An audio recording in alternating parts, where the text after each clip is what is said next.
15 মিনিটের জন্য কত ঘন্টা আটকানো হবে? আর ওনারা কে? হরিদাস পাল, তাদের জন্য রাস্তা আটকানো হবে? এক বছরে এমনি দম বন্ধ হয়ে যাচ্ছে। যান বাংলাদেশে, পাকিস্তান চলে যান, এখানে নামাজ পড়ুন, কেউ বলবে না। এখানে চলবে না এইসব। সরকার পাল্টে গেছে, লোক পাল্টে যায়, জানে এগুলো বন্ধ করবো বলে, আর বন্ধ হবেই, জেনে রাখুন। মুখে নোংরা নোংরা ভাষা বেরোয়, জানেন না? হ্যাঁ, একটা বাজে কথা বলে। আজ পাওয়ারে রয়েছে, বিগত সময় যারা পাওয়ারে ছিল, এখন ভূত যেমন নাপছে পাওয়ারে থাকার, তা তোমারও ভূত একদিন নেমে যাবে। দিলীপ ঘোষ বলেছিল গরুর দুধে নাকি সোনা পাওয়া যায়। ওর কথা কি উত্তর দিই বলেন তো? তবে নতুন নতুন ক্ষমতায় এসেছে, অনেক স্বপ্ন ছিল মন্ত্রী হওয়ার, হয়েছে, তা এখন ভুলভাল বকছে। তবে যে কথা বলেছে এটা সংবিধান বিরোধী কথা বলেছে, এটা কথাকে তার উইথড্র করে নেওয়া দরকার। দেখুন, ব্যাপারটা হচ্ছে রেড রোড থেকে সরিয়ে ব্যারিকেডে করেছে। অ্যাকচুয়ালি নামাজটা যেদিকেও বলে রোডের সমস্যা হচ্ছে, জাম হচ্ছে। আমাদের ধর্ম সর্বসময় শান্তির মেসেজ দেয়, তাই আমরা এ নিয়ে কোনো তর্ক বা জোর জবরদস্তিতে যাওয়াকে পছন্দ মনে করি না, কারণ ধর্মে কখনো জোর জবরদস্তি চলে না। কিন্তু ইসলামের কর্মকাণ্ড মুসলমান হওয়ার জন্যেই যদি তাকে এই অবহেলার শিকার হতে হয়, তাহলে এটা সংবিধান বিরোধী হচ্ছে, এক পেশি গাইজোয়ারি দেখানো হচ্ছে। এটা চরম অন্যায়, কোনোভাবে এটা মেনে নেওয়া যায় না। দ্বিতীয় নম্বর হচ্ছে, এক সপ্তাহ ধরে রেড রোডকে বন্ধ করে যানজট থেকে শুরু করে মানুষের নিত্য প্রয়োজনে যাতায়াত এবং বিশেষ করে হাইকোর্টে যাওয়া, যে সমস্যাটা হচ্ছে চতুর্দিকে আমরা জানছি। এটাও দেশের প্রধানমন্ত্রী, সে তার পদমর্যাদাকে অপমান করছে। তিনি যে অযোগ্য অনেকবার প্রমাণ দিয়েছে, আবার এই কাজ করে আবার প্রমাণ দিচ্ছে যে একটা সপ্তাহ ধরে একটা ব্যস্ততম রোডকে বন্ধ রেখে আজকে দেশের নাগরিক, রাজ্যের নাগরিকের এবং বিশেষ করে হাইকোর্টে যাওয়ার যে রাস্তাকে ডিস্টার্ব করে রেখেছে, তিনি মানুষের সঙ্গে অন্যায় করছে, জনগণের সঙ্গে অন্যায় করছে এবং ক্ষমতার জোর দেখাতে চাইছে, যেটা আমার দেশের সংবিধানের বাইরে। কেন সংবিধান দেশের প্রধানমন্ত্রী এবং একটা নাগরিক সমান অধিকার দিচ্ছে ভোটার। হ্যাঁ, একজন ভিআইপি দেশের প্রধানমন্ত্রী, সে আমাদের কাছে সম্মানীয়। দেশের রাজ্যের সিএম যেই হোক, সে আমাদের কাছে এই পদটা সম্মানীয়। সে কোনো জায়গায় যাবে, তার একটা প্রোটোকল থাকে, সিকিউরিটি থাকে, তার জন্য কিছু সময়ের জন্য একটা সিক্রেট ব্যাপার থাকে, সিকিউরিটির ব্যাপার থাকে, সেটা আলাদা কথা।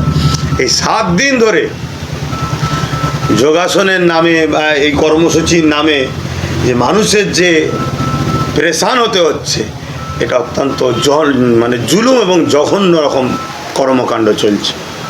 দিলীপ ঘোষ বলছেন যে একেবারে মুসলিমদের নামাজ পড়তে হলে পাকিস্তান, বাংলাদেশে চলে যান, মুসলিমরা কোন হরিদাস পাল যে এখানে জায়গা দিতে হবে। দিলীপ ঘোষ বলেছিল গরুর দুধে নাকি সোনা পাওয়া যায়। ওর কথা কি উত্তর দিই বলেন তো? তবে নতুন নতুন ক্ষমতায় এসেছে, অনেক স্বপ্ন ছিল মন্ত্রী হওয়ার, হয়েছে, তা এখন ভুলভাল বকছে। তবে যে কথা বলেছে এটা সংবিধান বিরোধী কথা বলেছে, এটা কথাকে তার উইথড্র করে নেওয়া দরকার। নচেত আজ পাওয়ারে রয়েছে, বিগত সময় যারা পাওয়ারে ছিল, এখন ভূত যেমন নাপছে পাওয়ারে থাকার, তা তোমারও ভূত একদিন নেমে যাবে। মণিপুরে আগুন জ্বলছে, সেখানে প্রধানমন্ত্রী যাচ্ছেন না, কিন্তু একেবারে রেড রোডে যোগা পালন করছে প্রধানমন্ত্রীকে দেখা যাচ্ছে। দেখুন, আমার দেশের যিনি প্রধানমন্ত্রী আছেন, তার পদটাকে সম্মান জানাতে হবে দেশের নাগরিক হিসাবে।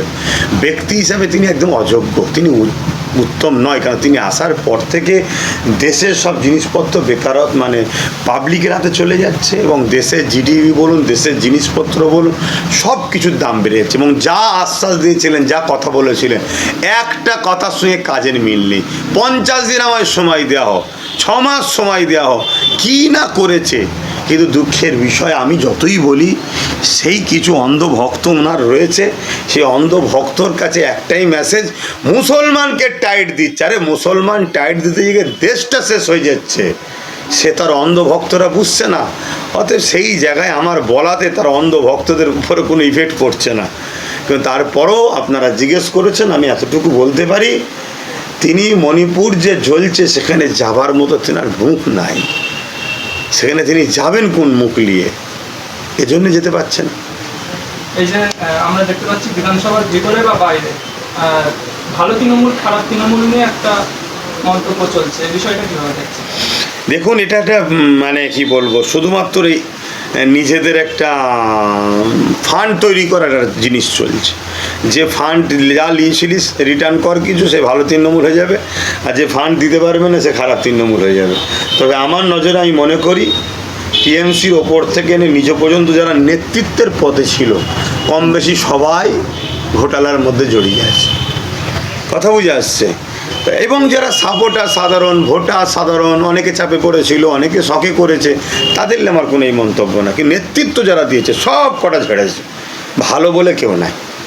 মমতা ব্যানার্জি ভবানীপুর সিট জোরপূর্বক নিয়ে নেওয়া হয়েছে এমন দাবিতে হাইকোর্টে। হাইকোর্টে এখন নাটক করতে গিয়ে মানুষের ব্রেনকে অস করছে, মানুষের মাইন্ডকে ঘোরাতে চাইছে। আমরা তো অনেক আগে থেকে বলেছিলাম যে 500 ভোটে আগাচ্ছে, মমতা ব্যানার্জি বেরিয়ে চলে এলো কেন? সে 3 বারের সিএম, তাকে জোর করে নিল, সে বেরিয়ে চলে এলো, সে বলছে আমাকে মেরেছে, একটা অত বড় বয়স্ক মহিলাকে মেরেছে। এটা একদম পুরো বিজেপিকে ছেড়ে দিল রাজ্য সরকার শুধুমাত্র কাউকে বাঁচাবার জন্যে। তো সেটা হাতে নাতে প্রমাণ যে চাইবে। আর কেসটা শুধুমাত্র আমাদের একটা নতুন করে মুসলমান জাতিকে বোকা বানিয়ে মমতার দিকে রাখার একটা শুধু কৌশল। কেস চলতেই থাকবে, 5 বছর পারও হয়ে যাবে, 10 বছর পার হয়ে যাবে, কেসের রায়ও হবে না, নতুন করে আবার ভোট হবে, সব হবে। কুণাল ঘোষ মমতা ব্যানার্জির বাড়ির থেকে বেরোতেই তাকে একেবারে মাথায় ডিম ছুঁড়ে মারা হলো, এবং মমতা ব্যানার্জির বাড়িতে ইডি সিবিআই ঢুকেছিল, তার সঙ্গে নাকি সেই ব্যক্তি ঢুকেছিল দুষ্কৃতী বলে দাবি করছে। যে বিষয়ে ওরা কে ঢুকেছিল? যে মানে ডিম ছুঁড়ে মেরেছে। আচ্ছা আচ্ছা আচ্ছা আচ্ছা। এখন কথা হচ্ছে ডিমের যেভাবে দাম বেড়ে গেছে ভাই, ডিম খাওয়াই হচ্ছে না, এত ডিম ছোড়াছুড়ি চলছে। তবে আমি মনে করি এই ডিম ছুঁড়ে মানুষকে শুধু এদের যে পাপ, এ পাপ শুধু এই ডিম ছুঁড়াতে ধোবে না। এরা যে পাপ করেছে, যেভাবে আমার রাজ্যটাকে ধ্বংস করেছে, রাজ্যের যুব সমাজকে ধ্বংস করেছে, রাজ্যের শিক্ষাকে ধ্বংস করেছে, রাজ্যের স্বাস্থ্যকে ধ্বংস করেছে, এদের সেই শাস্তি বিজেপি দিতে পারবে না, দিচ্ছে না। কেন? দিদি মোদির বাইনারি আছে, সেটিংয়ে রয়েছে।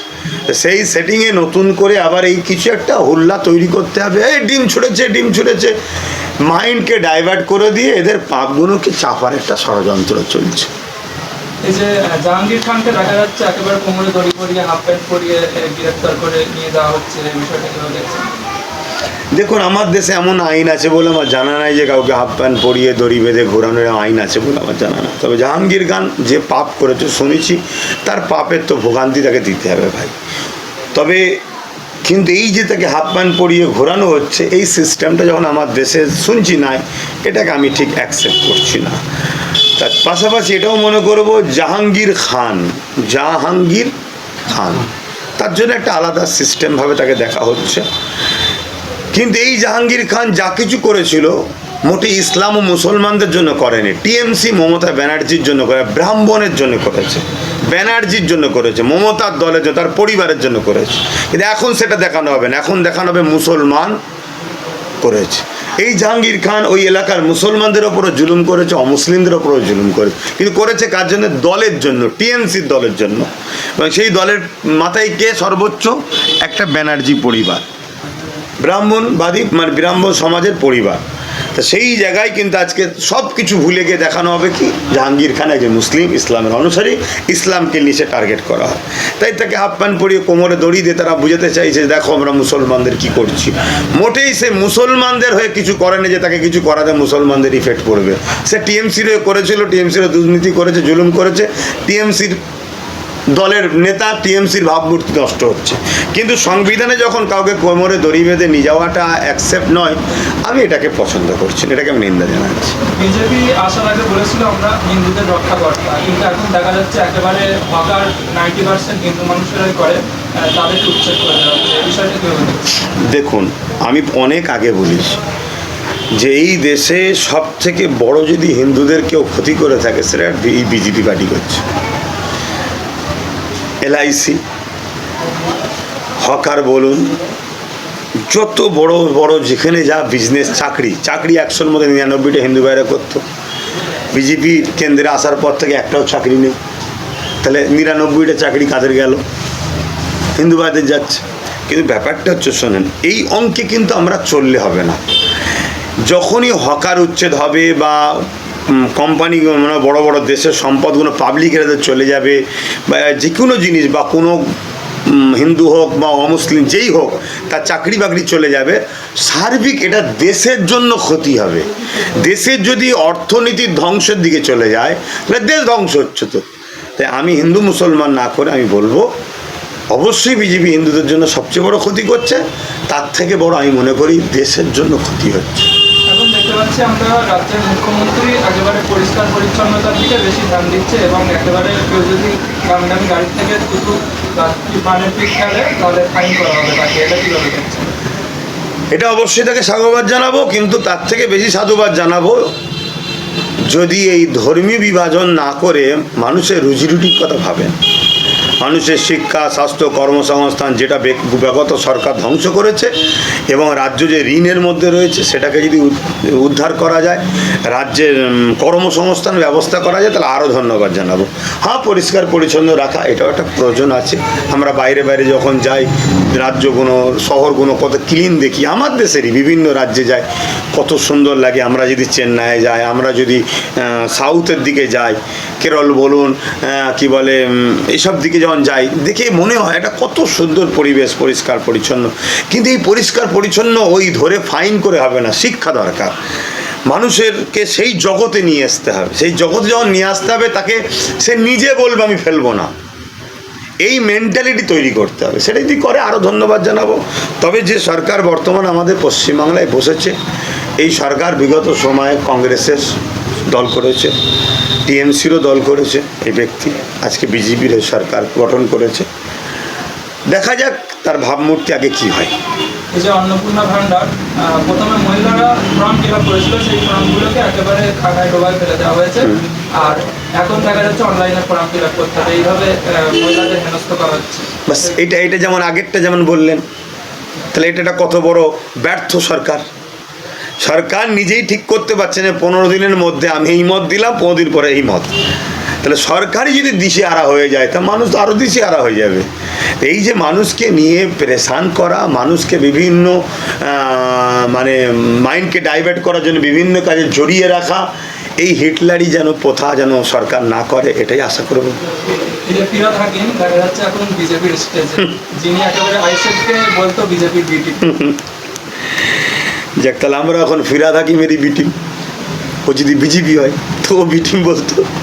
অ্যাকচুয়ালি ব্যাপারটা হচ্ছে সব লোকগুলো হচ্ছে একদম কী বলবো, দেখে কী ভাষায় বলে, একদম জঘন্য নোংরা ছেঁচড়া মাইন্ডের লোক এরা। এদের এই কী ভাষায় বলি বলেন তো, ইরান মানে কি বলো, ওই পোলট্রি বিট কানেকশান দিয়ে একটা কী সিস্টেম বলে না, সেই কোয়ালিটির লোক এরা। কোরাস না কি বলে, যাকে আমি জানি না, আপনি কোরাস মানে না, মানে এদের কোনো পার্সোনালিটি নেই।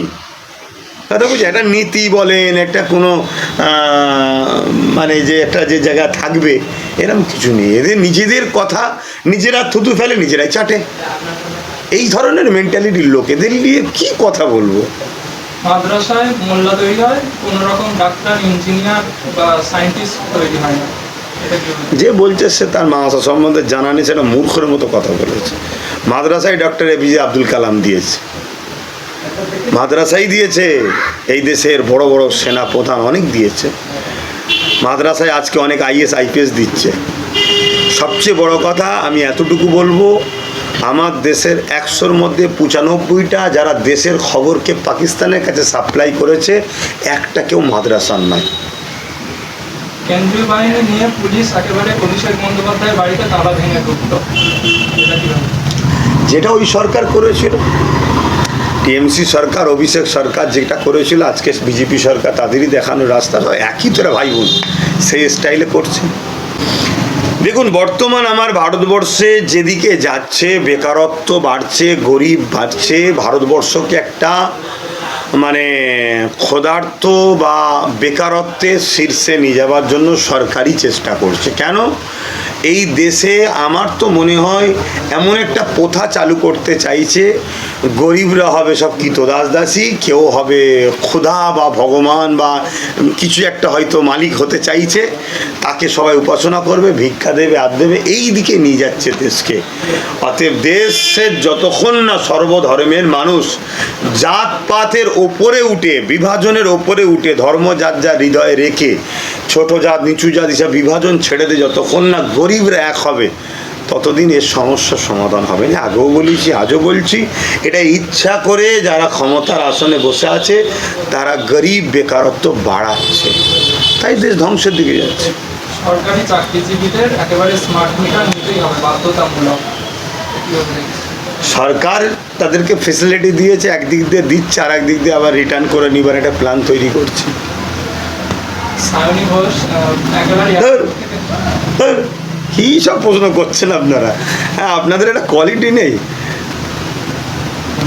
মুখে নোংরা নোংরা ভাষা বেরোয় জানেন না, হ্যাঁ, একটা বাজে কথা বলে। দেখুন ভাইজান ওই আমরা দেখেছি মালদা জেলাতে কিছু বিজেপির তারা নেতা, তারা নিজেরা জেলা শাসকের কাছে ডেপুটেশন দিয়েছে যে মুসলিম মহিলারা যাতে কোনোভাবেই অন্নপূর্ণা ভাণ্ডারে না পায় সেই ব্যাপারে। এই নিয়ে কি বলতে চাই? আমি মনে করি মুসলিম সমাজের মানুষ অন্নপূর্ণাতে বেশি গুরুত্ব যেন না দেওয়াটাই দরকার। কেন? দিলীপ ঘোষের মতো মানুষ যারা প্রথমেই বলেছিল সংখ্যালঘুদের আমরা কোনো উন্নয়ন করব না, তা সেই জায়গায় হঠাৎ করে অন্নপূর্ণার ফরমে মুসলমানরা ফিল আপ করবে, আমার মনে একটা পাতা ফাঁদে কিছু পা দেওয়া হবে। তাই মুসলিম মহিলাদের বলবো বা মুসলিমদের বলবো,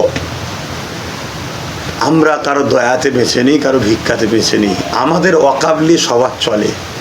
আজ হয়তো এই সরকার জোর করে অকাবকে লুটছে, কিন্তু এরা ভিখারি, আমাদের টাকায় এদের চলবে, আমরাই মালিক, আমাদের টাকায় সরকার চলে, আগের সরকারও চলেছে।